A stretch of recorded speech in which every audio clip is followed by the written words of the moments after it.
Imagine this, you're 10 years old, you're happy, full of energy and surrounded by love.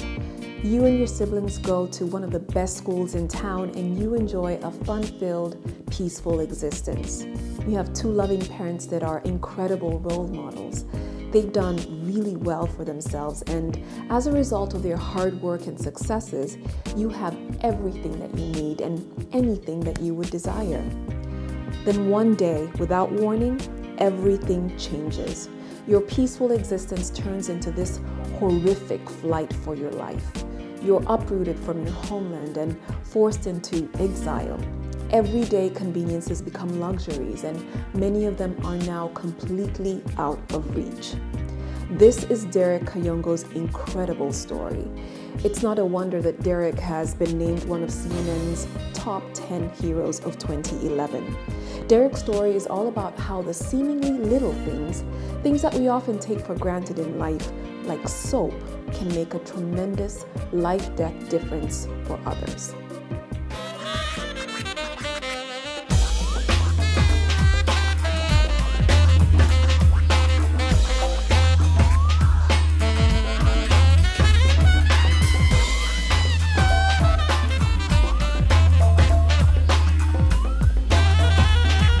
I'm originally Ugandan, and most people, I think, recall Uganda. Every time you say Uganda, they think of Idi Amin. I think that's where my story begins, in a way, even though I don't want to begin it that way, but I think that's where it begins. My father owned a printing press, the second largest printing press in the country at the time, but on the side he also had a soap making business. He had sort of really done very well for himself. And then, unfortunately, as Idi Amin started to feel uncomfortable with the middle class, upper middle class, the intellectuals, he started to attack his own people. I remember one day we woke up in the morning to an incredible experience. They had gunshots firing outside of our apartment. And my dad looked out of the window and he realized that they were holding off the villagers. The guy says he was an army man, and he said, last night 2 soldiers were killed, and I'm here to find out who did it. What we're going to do, we're going to have a firing squad until somebody mentions what happened.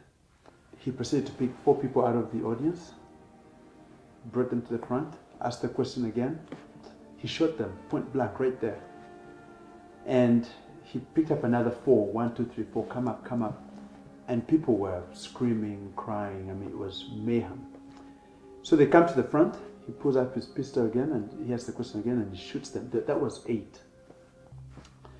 Before he could do another, a young man rose up his hand and said, I did it, and we could hear him being brought. And we think he just said it just to stop the killings. I've never known what happened, who he was, but anyway, they shot him and killed him. So I come from a background of war, and it's a sad background.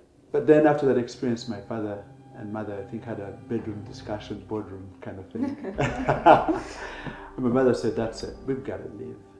I can't live like this. So I get to the US and I check into a hotel and they had 3 bars of soap in the hotel. I don't think there's any hotel in Uganda that has, that kind of amenities. So I put the 2 bars in my bag. I come back that evening and they'd replaced everything. I said, okay. I put the other 2 bags in my bag. The 3rd day I realized something was wrong. So I pick up the bars and go downstairs to the concierge and I said to him, look brother, I have been stealing your soap. I need to give this back to you. So do me a favor, take it back, tell them not to charge me, and then we'll be fine. He's like, look, so you see all these people here, they all steal soap and take it home. So you're good, man, you're good. But then I said to him, hey, look, but tell me one thing, what happens to the little bar of soap? He said, oh, we throw those out for etiquette reasons. This is inconceivable for someone who's coming from an environment where, particularly so as a refugee, where soap is not a luxury commodity. It's not something that you easily come by. When we talk about people not affording soap in Africa, we're not talking about the well-to-do people, but there's what we call the bottom billion. When you're a refugee in a refugee camp, you don't earn a living for the most part, or if you are an orphaned child and you live in an orphanage, you don't, or if you're in jail. Most people don't know this, but inmates in Africa, for the most part, You have to have your family bringing you amenities. So there's a bracket population in Africa that really does not have access to those things. So you call your dad? Oh yeah, I totally call them. I'm like, you will not believe what these people do. They throw away soap. And they said, well, I said, do you think we can recycle the soap? He said, yeah, absolutely, yeah. But we had to start to then think very strategically and be very social entrepreneurial in our thinking. How do we recycle the soap and how does it get to people that need it and all that stuff? So I had to then start making all this happen. And that's where the big story begins. How do you, in the US, do that? So that's how we started. I would have loved to have been there the first time you delivered, your first bars of soap. What was that experience like? It was an orphanage, and all these kids had lost their parents, either to HIV/AIDS or to the conflict that happened in Kenya, yes. in Western Kenya. Yes. And the first thing they notice is the smell of the soap. These soaps are from very elite hotel, beautiful soaps.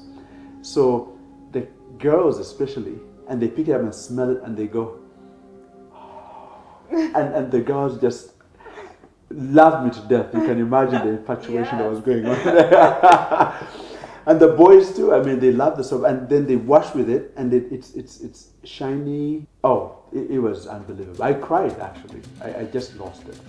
According to the World Health Organization and the United Nations, diarrhea kills 2 million children every year. Think about that. 15 children died preventable deaths while you were watching this show. That's 1 in every 30 seconds. It's absolutely mind-blowing. Derreck's story offers a ray of light amidst the darkness. The simple act of a child washing their hands with clean water and a bar of soap reduces their risk of diarrhea and other illnesses by 30 to 50%. It's incredible. And even better news is that you and I can do something right now to facilitate that. By partnering with the Global Soap Project, we will save lives of these children. As Derreck says, 1 bar at a time. Check out what happens next as Derreck Kayongo's inspiring story continues. And keep it locked right here on MukamiTV, where your stories are inspiring, empowering, and transforming lives. Ideas are never easy. Never underestimate the power of your failures to inform your successes. If you don't give up, life somehow gives you the opportunity to generate and to germinate and to plant. Life doesn't end until it ends. If you still have breath, you still have a life. And because of that, you still have the ability to change things around you. You may find yourself between a rock and a hard place, but it's still a place.